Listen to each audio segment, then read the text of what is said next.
Good afternoon. My name is Enrique Suarez, and I am responding to the 3 questions posed in the exercise regarding the instructional facilitator position.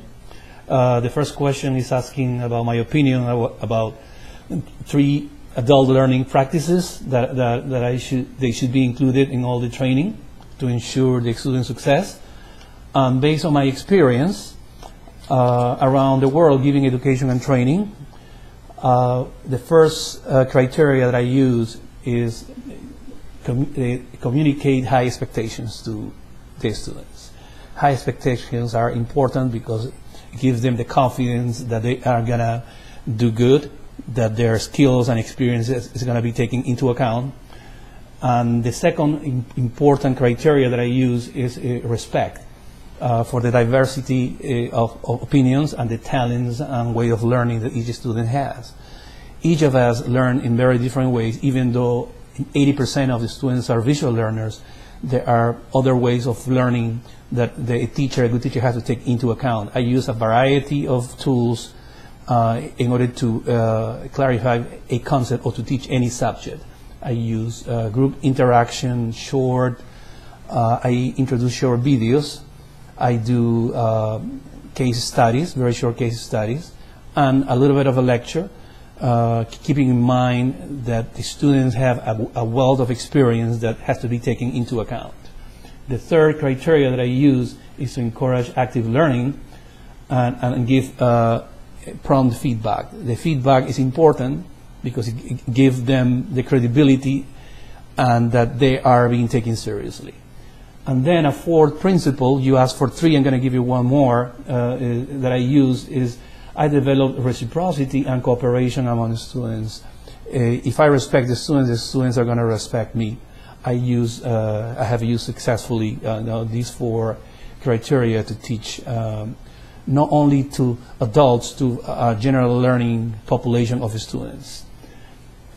Regarding question number 2, what might instructional risk-taking look like in an adult learning environment? What I was thinking is, first of all, risk-taking is making a choice to gain a desired outcome in the face of potential loss and uncertainty. That's the definition. What I have found that is extremely important when I'm going to introduce a subject that the population cannot understand very well, or that they might fear that they don't have enough knowledge, is again to give them the confidence that they can accomplish this task. I start by giving a little introduction of what we're going to be talking, and then I use certain criteria in order to make sure that the subject that I am introducing is going to be understood and that they're going to feel confident, even though the subject matter that I might be introducing, it could be a little bit ahead of their understanding. And I believe I have done this successfully. There are some criteria that I use that I tell my students, and that has been considered a successful teaching strategy according to my students. I start by saying I establish 8 criteria for teaching a subject, any subject. The first criteria that I state to my students is, first of all, there is no aim, there is no sense of direction. We have to have a purpose for what we are doing. Second, I stress to my students that if there is no philosophy, there are no followers. What does that mean? I assume that people is good, that people is teachable, you can teach them any subject, and that they are confident that they can learn. So with no philosophy, there are no followers, so you have to establish a good philosophy. What is your philosophy of education, for example? My philosophy of education assumes that a human being is good, and that a human being can accomplish important tasks, even beyond what they think they can accomplish. The third criteria that I state to my students is no vision. I state to them, confusion. If there is no vision, there is confusion. We have to have a vision of what we do. Otherwise, a confusion might appear. A fourth criteria that I stress to my students is no strategy. I always say to them, if we don't have a strategy, there are false starts. A fifth criteria, very important, is that if we don't have resources, there is frustration. So the school and the teacher and the facilitator has to provide the resources in order for the students to do well.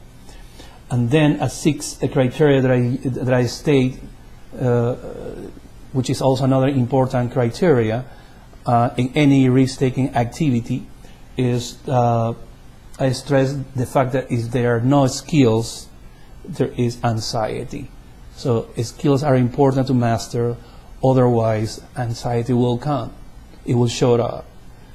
So I give them the resources and try to use the best methods so that the students or the adult learner can learn. And and by doing so, I take away that anxiety that comes from not having the skills. Seventh element that I state is to my students is there is no rewards, there is bitterness. So there has to be rewards for their efforts, and that is easily understood. And then an eighth criteria that I use is that everything happens in an organization, within an organization. And I stress the fact that if there is not an organization, there is no coordination of activities.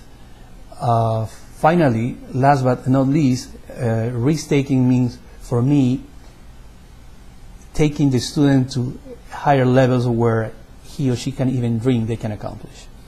And I am sure that I have done this many times successfully, because I do believe, not only in myself, but I believe in them that they can accomplish it using the appropriate methods. Very important.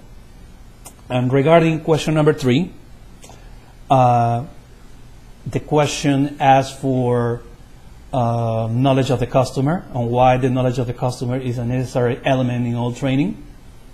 And you also ask what type of customer knowledge do I think is necessary to build credibility in the classroom. Very important. I'm sure that all of the above will apply to this question. But to answer these questions more directly, I will start by defining levels of competence. If I want to know what kind of students I'm going to teach, I have to know the customer first.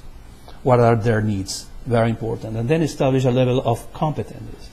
The first level of competence that I establish in order to know my customers is knowledge. What kind of knowledge they bring to the classroom. I define knowledge as able to explain in his own words what the subject is about, answer simple questions posed by a teacher, such as who, what, where, when, why, and how. The basic criteria, to establish a level of competence, so I know, what kind of knowledge they bring to the classroom, is that type of knowledge, basic knowledge. The second criteria that I use is know-how. By know-how, I mean able to solve problems or do a task which has been defined by the teacher and to perform to a present level in a meaningful way. That's the definition.